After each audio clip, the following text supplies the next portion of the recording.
नमस्कार मित्रांनो, स्वागत आहे तुमचं आपल्या या यूट्यूब चॅनलमध्ये. तुम्ही जर या चॅनलवर नवीन असाल तर सबस्क्राईब करायला विसरू नका.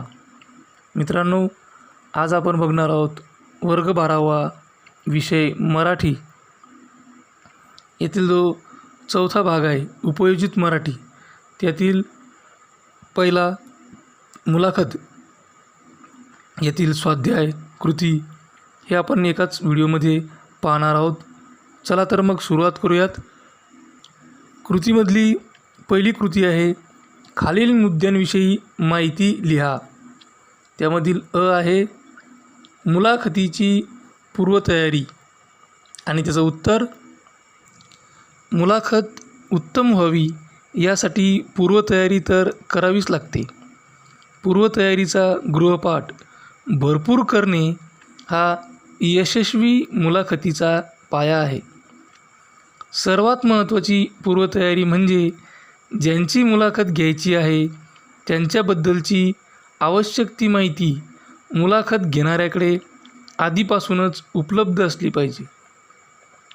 उदाहरणार्थ, त्यांचे पूर्ण नाव असल्यास टोपण नाव, वय, जन्मदिनांक, जन्मस्थळ, पत्ता, शिक्षण, कौटुंबिक माहिती, कर्तृत्व, सध्याचा हुद्दा, मिळालेले मानसन्मान, पुरस्कार, लेखनकार्य, वैचारिक पार्श्वभूमी इत्यादींची माहिती अगोदरच तयार ठेवावी लागते.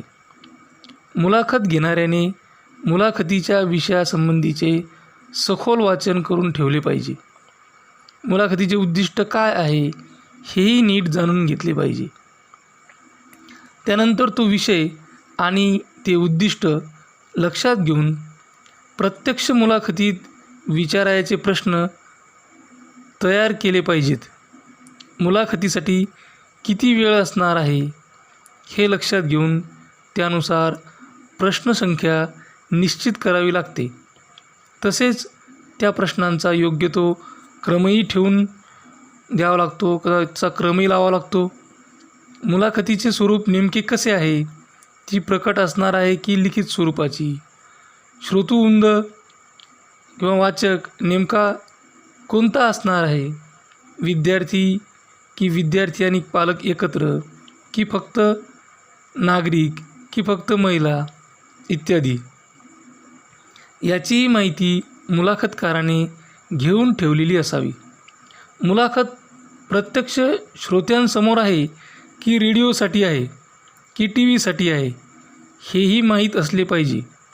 मुलाखतीसाठी बैठक व्यवस्था, ध्वनिक्षेपण व्यवस्था, वातावरण निर्मिती, गरजेनुसार संदर्भ ग्रंथ, चित्रे, वाद्ये, वस्तू इत्यादी गोष्टीही अगोदर पाहून ठेवावे.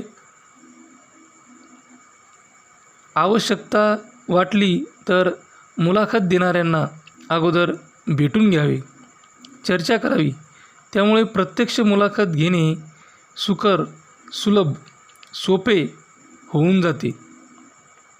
आकाशवाणीवरील, दूरदर्शनवरील आणि प्रत्यक्ष मुलाखती ऐकल्यास मुलाखतीच्या पूर्वतयारीसाठी नेमकी दिशा मिळण्यास मदत होईल.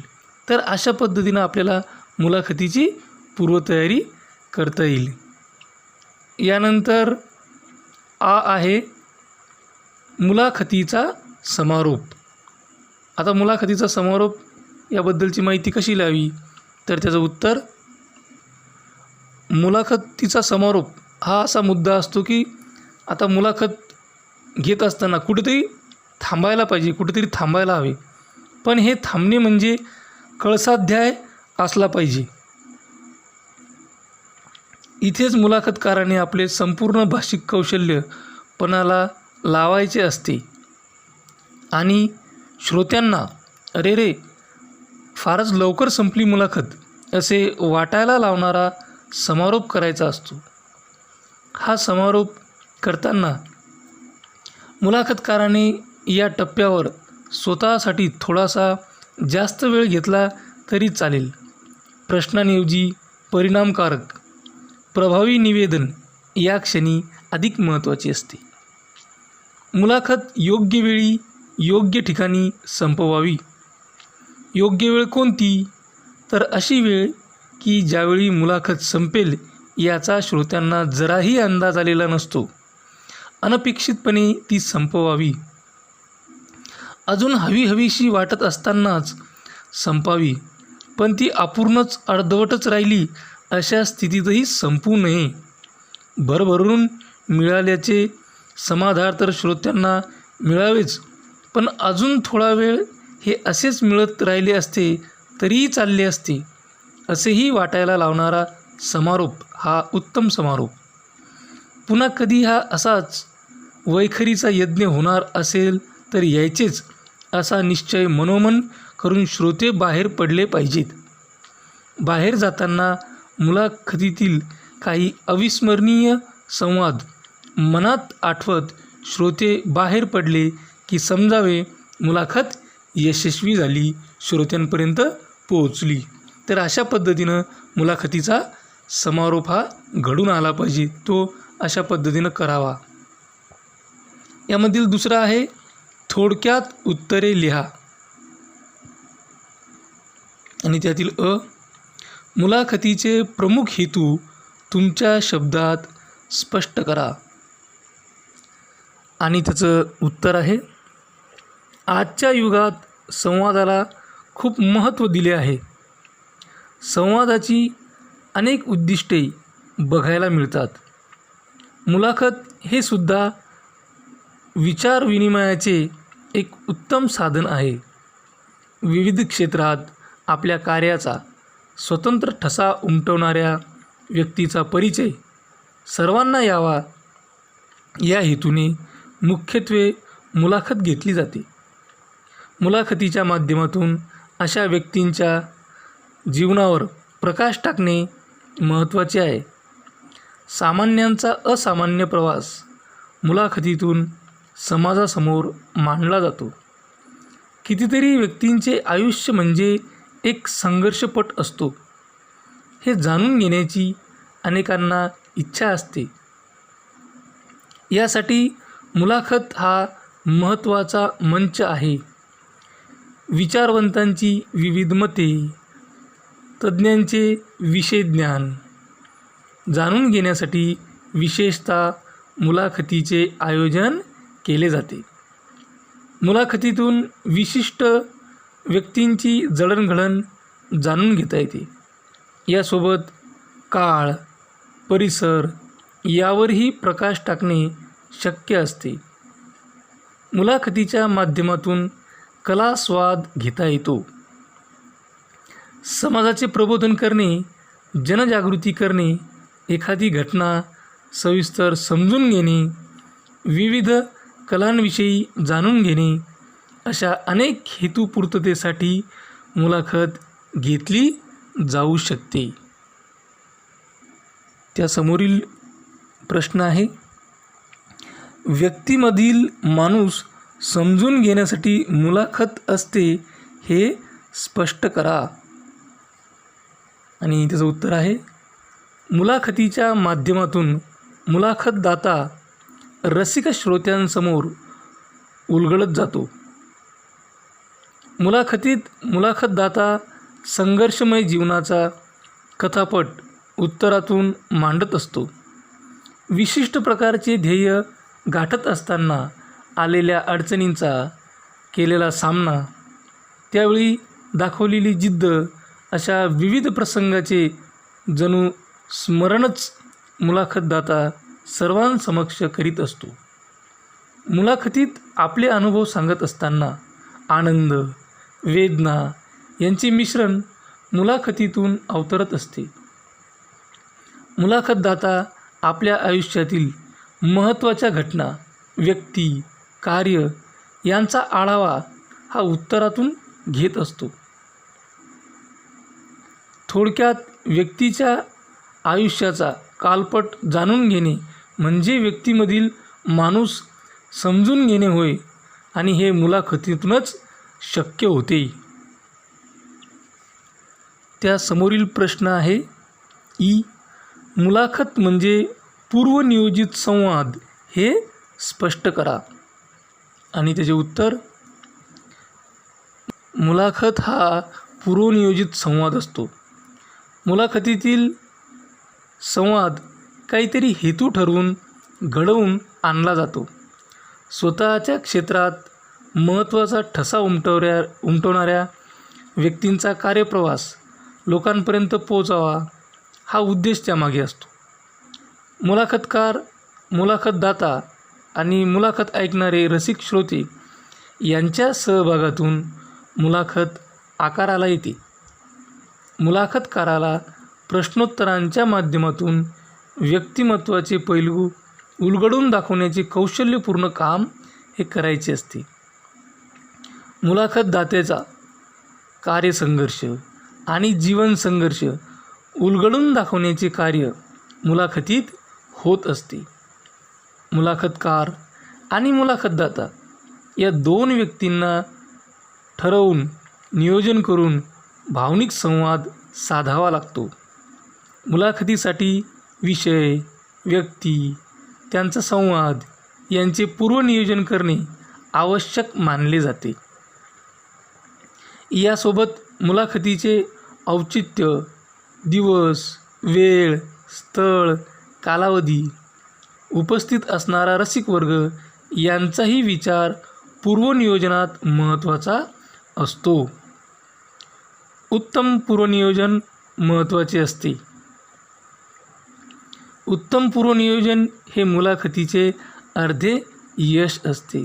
म्हणून मुलाखत हा पूर्वनियोजित संवाद असतो किंवा संवाद आहे असं आपल्याला म्हणता येईल. त्यानंतरचा प्रश्न आहे मुलाखत घेताना घ्यावयाची काळजी लिहा. कोणकोणती काळजी घ्यावी लागते मुलाखत घेताना ते आपण आता या खालील उत्तरामध्ये बघूयात. मुलाखत घेताना घ्यावयाची काळजी. 1. चुकीचे अप्रस्तुत प्रश्न विचारणे टाळावे. त्यानंतर 2. मुलाखत देणाऱ्याचा अवमान होईल असे प्रश्न विचारू नयेत. 3. ज्याद्वारे ताणतणाव, संघर्ष निर्माण होईल असे प्रश्न नसावेत. 4. मूळ विषय सोडून असंबद्ध प्रश्न विचारणे टाळावे. 5. अपेक्षित उत्तर सूचित होईल असे सूचक प्रश्न नसावेत. 6वा प्रश्न क्लिष्ट, अवघड प्रश्न विचारू नयेत. 7. प्रश्नांची पुनरावृत्ती करू नये. 8. पूर्वतयारी आणि पूर्वाभ्यास न करता अति आत्मविश्वासाच्या आहारी जाऊन मुलाखत घेऊ नये. 9. रटाळ, कंटाळवाणे, प्रभावहीन प्रश्न विचारणे टाळावे. 10. मुलाखतीदरम्यान हास्यास्पद हावभाव करू नयेत. 11. मुलाखत देणाऱ्यापेक्षा मुलाखत घेणाऱ्याने स्वतः जास्त बोलू नये. आणि 12. मुलाखत नियोजित वेळेत पूर्ण करावी. तर ह्या काही गोष्टी आहेत ज्या मुलाखत घेताना काळजी घेण्यासारख्या आहेत. मुलाखत घेताना ही काळजी घेणे महत्त्वाचे आहे. त्यानंतरचा प्रश्न उमेदवार आतून जाणून घेणे अत्यंत गरजेचे असते हे सोदाहरण स्पष्ट करा.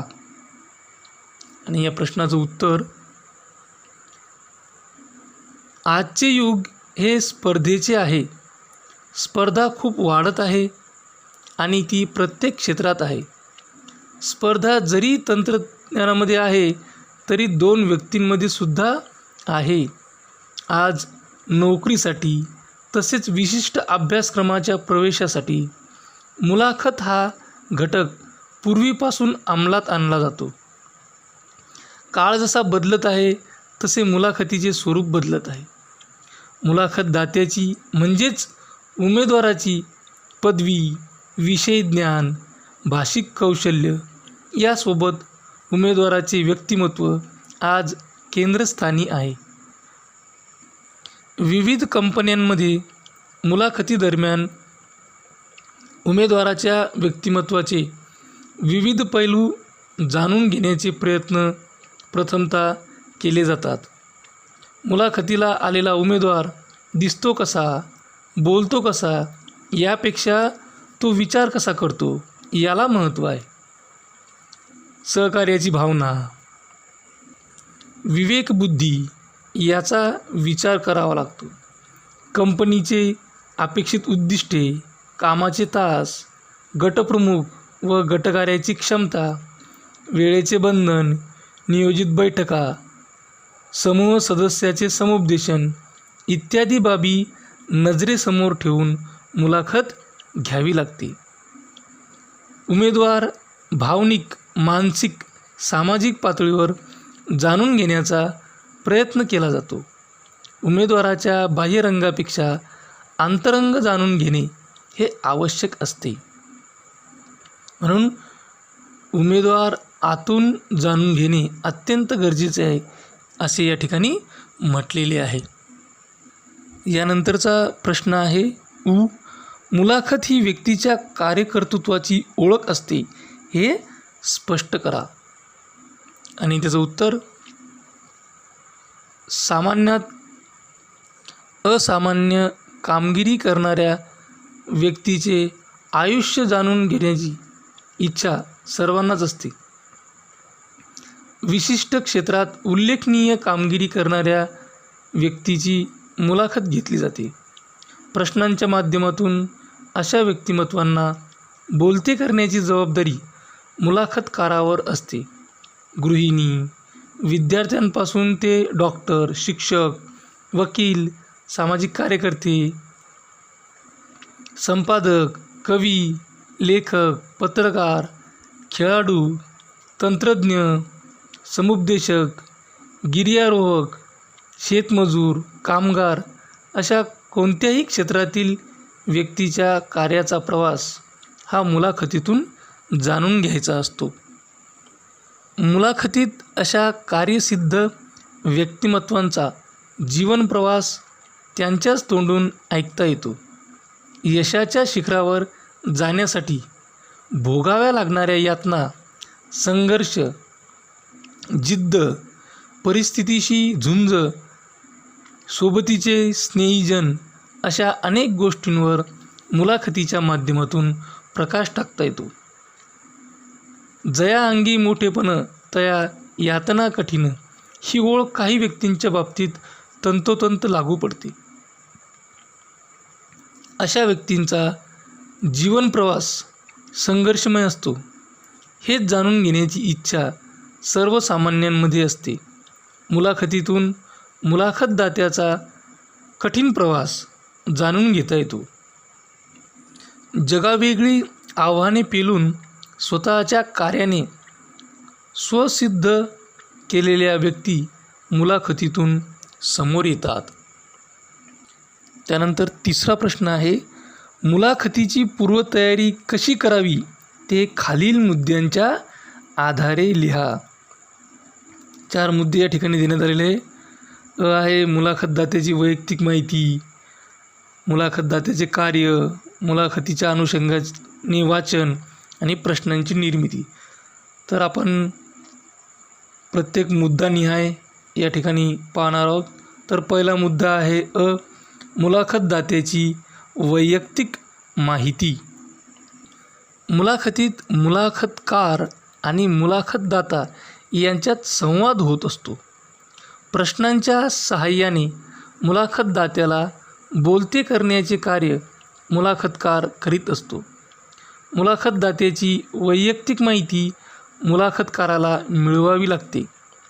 मुलाखतदात्याचे संपूर्ण नाव, पत्ता, जन्मतारीख, शिक्षण, आवडीनिवडी, कौटुंबिक माहिती, कर्तृत्व, काम, हुद्दा, लेखनकार्य, त्यांचे पुरस्कार, त्याची वैचारिक भूमिका इत्यादींची सविस्तर माहिती मुलाखतकाराकडे असणे आवश्यक असते. या माहितीमुळे मुलाखतीतील संवाद सहज होऊ शकतो. दुसरा मुद्दा आहे मुलाखतदात्याचे कार्य. या मुद्द्यात आपल्याला असं लिहिता येईल ज्या व्यक्तींनी आपल्या क्षेत्रात अमूल्य असा ठसा उमटवला आहे अशा व्यक्तींची मुलाखत घेतली जाते. त्यांच्याजवळ काहीतरी सांगण्यासारखे आहे, ऐकण्यासारखे आहे अशा व्यक्तींची मुलाखत लोकांनाही आवडते. मुलाखतदात्याचे कार्य हे मुलाखतीच्या केंद्रस्थानी असते. मुलाखतीच्या पूर्वतयारीत मुलाखतकाराला मुलाखतदात्याचे कार्यकर्तृत्व पूर्णपणे जाणून घ्यावे लागते. मुलाखतदात्याचे कार्यक्षेत्र, स्वरूप, संघर्ष, कार्यसिद्धी यासाठी जिद्द अशा कितीतरी गोष्टींची सखोल माहिती मुलाखतकाराला मिळवावी लागते. संदर्भ लक्षात घेऊन चिंतन करणे गरजेचे असते. रसिक श्रोत्यांना, प्रेक्षकांना किंवा वाचकांना मुलाखतदात्यांचा कार्यप्रवास उलगडून दाखवणे हे मुलाखतीचे प्रमुख कार्य असते. मुलाखतीच्या पूर्वतयारीत ही महत्त्वाची बाब मानली जाते. त्यानंतरचा मुद्दा आहे तिसरा, मुलाखतीच्या अनुषंगाने वाचन. यात मुलाखत संवाद कौशल्य आहे. मुलाखतकारांचे संभाषण कौशल्यावर प्रभुत्व असले पाहिजे. मुलाखतदात्याच्या लेखनकृती मुलाखतकाराने वाचणे आवश्यक असते.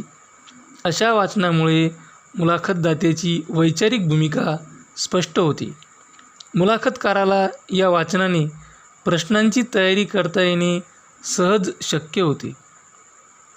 केवळ मुलाखत विषयाच्या अनुषंगाने वाचन न करता मुलाखतकाराचे वाचन चौफेर असावे. साहित्यिक, सामाजिक घडामोडींचे वाचन मुलाखतकाराने सातत्याने करणे गरजेचे असते. मुलाखतीचा उद्देश लक्षात घेऊन मुलाखतकाराने वाचन करणे आवश्यक असते. मराठी, हिंदी इत्यादी साहित्यातील मैलाचा दगड ठरलेल्या साहित्यकृतींचा परिचय मुलाखतकाराला असणे आवश्यक आहे. मुलाखतीच्या पूर्वतयारीत मुलाखतकारासाठी वाचन हा घटक अदृश्य परंतु महत्त्वाचा आहे. यातीलच चौथा मुद्दा, प्रश्नांची निर्मिती. मुलाखतीत प्रश्नांचे स्वरूप फार महत्त्वाचे असते. मुलाखतीची पूर्वतयारी हा एक प्रकारे गृहपाठ असतो. त्यामुळे मुलाखतदात्याची सर्व आवश्यक माहिती मुलाखतकाराला मिळवावी लागते. प्रश्नांच्या सहाय्याने मुलाखतकाराकडून कार्यप्रवास अधिकाधिक जाणून घेता येईल अशी प्रश्नांची तयारी करणे महत्त्वाचे असते. प्रश्नांची निर्मिती उपलब्ध माहितीच्या आधारे करणे गरजेचे असते. मुलाखतीत जे प्रश्न विचारायचे आहेत ते मुलाखतकाराला क्रमवार लिहून काढावे लागतात. प्रश्नांच्या ओघावर मुलाखतीतील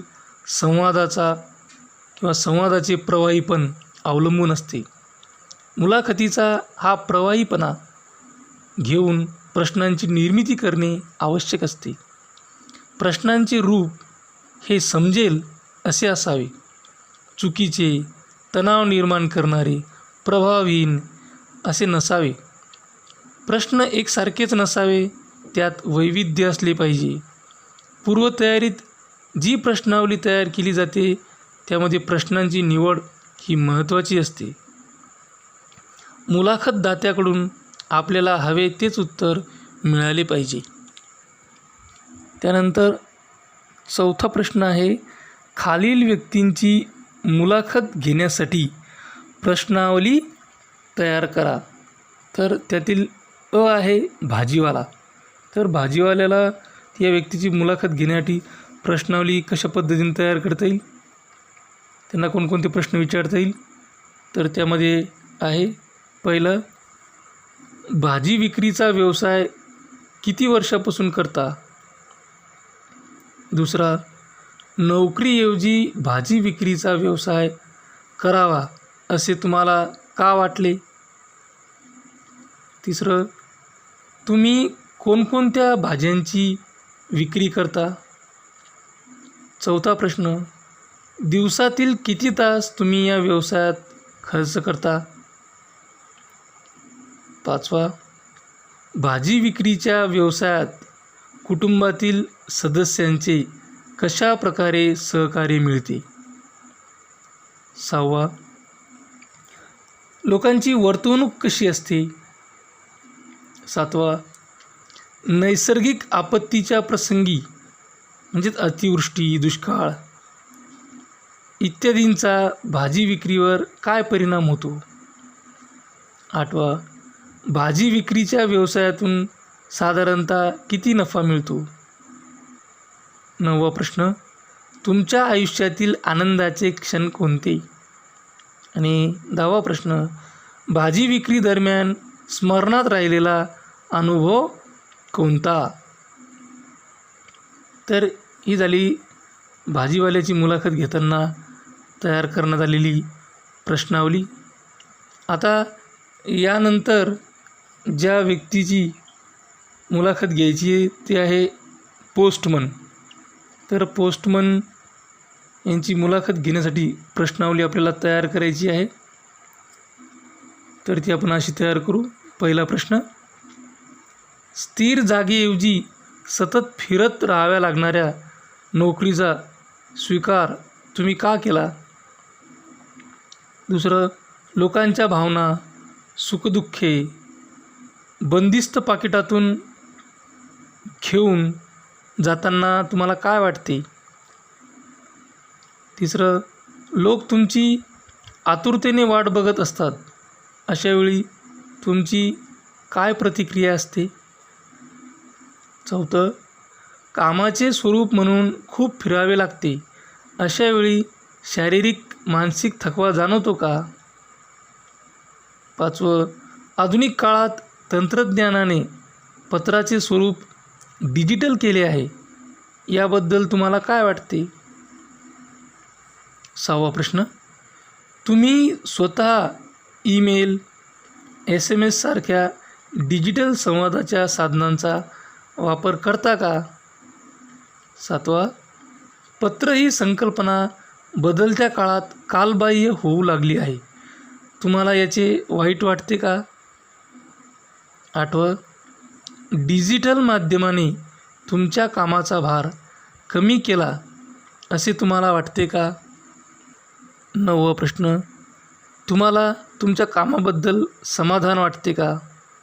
आणि 10वा प्रश्न, या व्यवसायातील तुमचे कटू व सुखावणारे अनुभव कोणते आहेत? यानंतर आपल्याला ज्या व्यक्तीची किंवा ज्यांची मुलाखत घ्यायची ती आहे परिचारिका.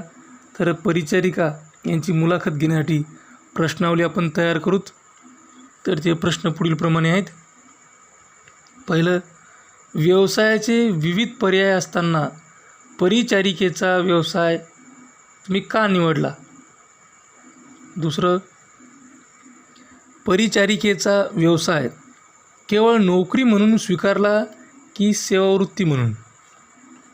तिसरं, व्यवसायात कार्यरत आहात त्याला किती वर्ष झाली? कामाप्रमाणे मोबदला मिळतो का?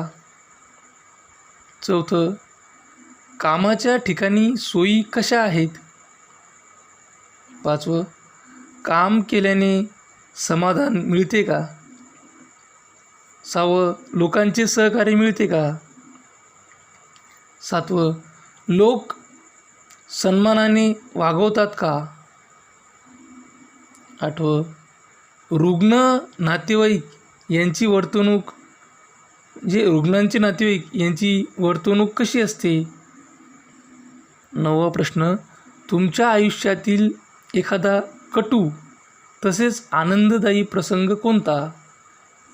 10वा प्रश्न, या व्यवसायात असलेल्यांना किंवा नव्या येऊ इच्छिणाऱ्यांना काय सल्ला देऊ इच्छिता? ही होती प्रश्नावली. आणि या प्रश्नावलीबरोबरच हा जो भाग आहे मुलाखत यातील स्वाध्याय याच ठिकाणी पूर्ण झाला. अशाच प्रकारचे नवनवीन व्हिडिओ पाहण्यासाठी या चॅनलला सबस्क्राईब करा. माझा व्हिडिओ ताबडतोब तुमच्यापर्यंत पोहोचण्यासाठी बेल आयकॉन बटनला क्लिक करा. हा व्हिडिओ तुम्हाला आवडला असेल तर लाईक करा. तुमच्या मित्रमैत्रिणींमध्ये, गरजू विद्यार्थ्यांमध्ये जास्तीत जास्त शेअर करा. काही अडचण असेल, काही कमेंट करायची असेल किंवा काही माहिती असेल तर तुम्हाला कमेंट बॉक्समध्ये तुम्ही ती माहिती, प्रतिक्रिया ही देऊ शकता. हा व्हिडिओ अत्यंत काळजीपूर्वक आणि सर्वात महत्त्वाची गोष्ट म्हणजे शेवटपर्यंत पाहिल्याबद्दल तुम्हा सर्वांचे मनापासून आभार. धन्यवाद.